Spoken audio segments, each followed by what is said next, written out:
My name is Tony Zorbeck, and I'm the director of Persistent Universe, and I'm just really excited to be working with so many bright individuals on such a groundbreaking project. I've always been attracted to games that present the player with highly detailed environments and then give them the freedom to pursue their own interests, and that's ultimately the underlying objective. A lot of the ships, they come by my desk and I do final polish on a lot of them. Some of them I've built completely, like the 300i. You know, the racing thing has been a thing that's been kind of going on lately, you know, with the Murray Cup that we had and the M50. Yeah, well, Chris wanted the M50 to have that Formula One look.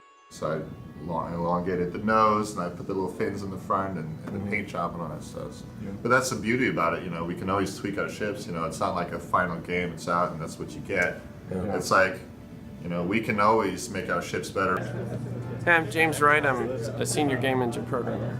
Having Large World Complete will give us the technology we need to build truly massive star systems that give the player of our game the experience you really expect in a game like Star Citizen. My name is Tom Davies. I'm a senior gameplay programmer. From the galaxy view, we can look at all of the star systems that exist in the galaxy, and a designer can come in here and edit the properties of a particular star system. We can look at a star system as a whole and all of the elements within a system, the planets and the moons and the sun and the jump points. So this is the Sol system, so we can see Mercury here and Venus and Earth, and we can go in and we can edit the properties of any of these elements. Hi there, I'm Sean Tracy. I'm the Engine Technical Director at Cloud Imperium Games. Absolutely the most interesting challenge is the scale. And I don't even just mean scale of production, I mean actual physical scale within the game is absolutely enormous. In typical MMOs, you tend to see a lot of very narrowly focused missions. Go here, do this, and they may string a number of those together, but it's still very much dictated by the designer in terms of what you're doing, what the order is, etc. If you contrast that with a more typical game to where you handcraft all the individual levels, you're able to do something that's much more interesting in terms of you can control the pacing, you can control the tension, you can have a variety of sub-objectives that are all piece of the puzzle of accomplishing that larger, all-encompassing objective. We're going to try to basically find a middle ground in between those two extremes to where we can algorithmically generate this multi-objective content that's going to have a beginning, a middle, an end, to where you may wind up having missions that are created such that first you receive a distress call and you don't know what's going on. You wind up going over there and it turns out that it's a freighter under attack by pirates. And so you take out the pirates, but you don't actually kill all of them, and one of them you wind up interrogating. That pirate in turn winds up giving you the location of a remote pirate outpost, and you go there and you take out the pirate outpost, and then you wind up ascertaining the location of where the entire pirate organization for that sector is storing their treasure, but of course it's going to be guarded, very heavily defended. The point is that each one of these little components is something that a designer has intricately crafted, and then we're going to look for ways to which we can logically combine these elements together and maintain thematic consistency, maintain a sufficient level of gradually rising tension, action, an increase in the rewards that are being offered to the player, so that each one of the missions that you wind up undertaking is going to have a lot more to it than just go here, do this specific objective, and then you're done. And yet we'll still be able to offer the players an absolutely gargantuan amount of content. My name's Kortsos, Senior Technical Artist at Cloud Imperium. So our goal is to try to write some art tools and art structures and guidelines to build just basically the entire Persistent universe, which is no small task. Thankfully, with Star Citizen, we're able to push things a lot further than we were in the past, especially with hardware, all that kind of stuff. So we can really kind of take it to the next level. And I think we've really nailed on something here.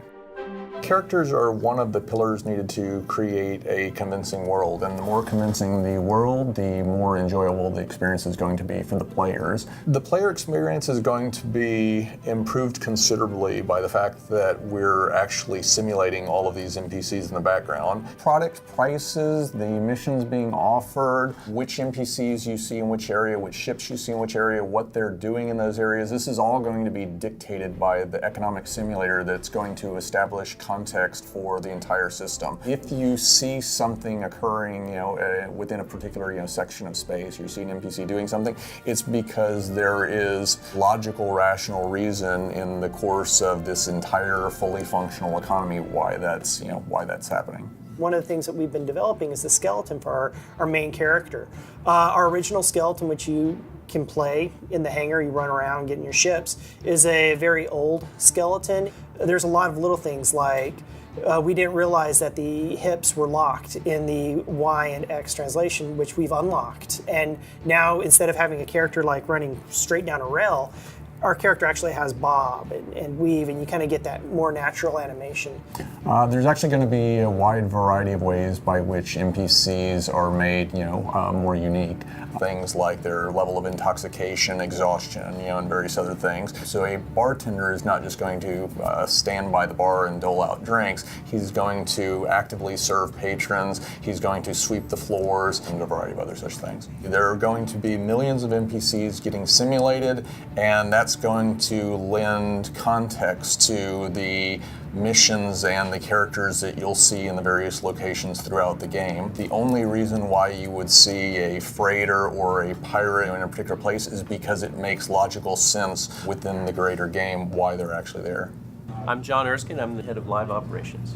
NOC stands for Network Operations Center, and so the NOC team is responsible for monitoring all of the technical operations of the company, including the live game servers, all of the development environments, a lot of the internal processes, so that if there are any technical issues, we're aware of them immediately and we can take action to resolve them.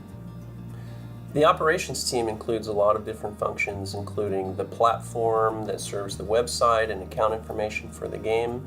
It includes building the game once it's been completed by the developers and the artists and the designers, so that we can make a build that QA can test, that can then be published to the servers and ultimately patched out to the public so that they can play the game. We've also continued to grow our operations team.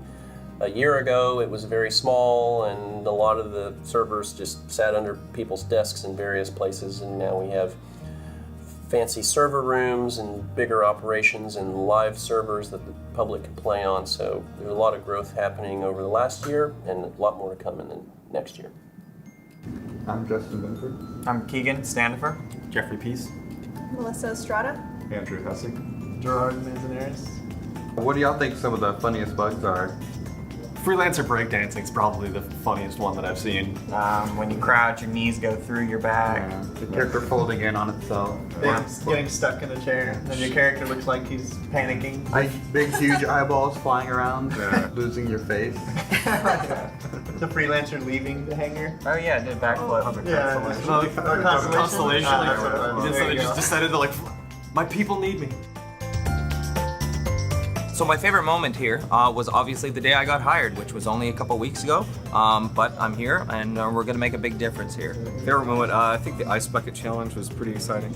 Probably when we asked our mocap talent to act out toilet and barf animations. I think the most exciting thing happened to me from this year anyway is getting the task to make This Is Bullshit banner. My favorite moment? Fan booze, baby. Fan booze. My favorite moment is now. What's next? I think it's time to get out of our hangars. We've been staring at the same four walls for about a year now, so it's time to open up the world. We're going to let you walk around on the planet side, eventually get your friends in there, the social module is on its way, and then we'll be bringing you all the other planets as we start bringing them online. The next thing after that, we start connecting up all these planets and all these systems, letting you experience the persistent universe for the first time. Well, citizens, it's been a fun ride, and I hope it continues. Happy birthday, Star Citizen.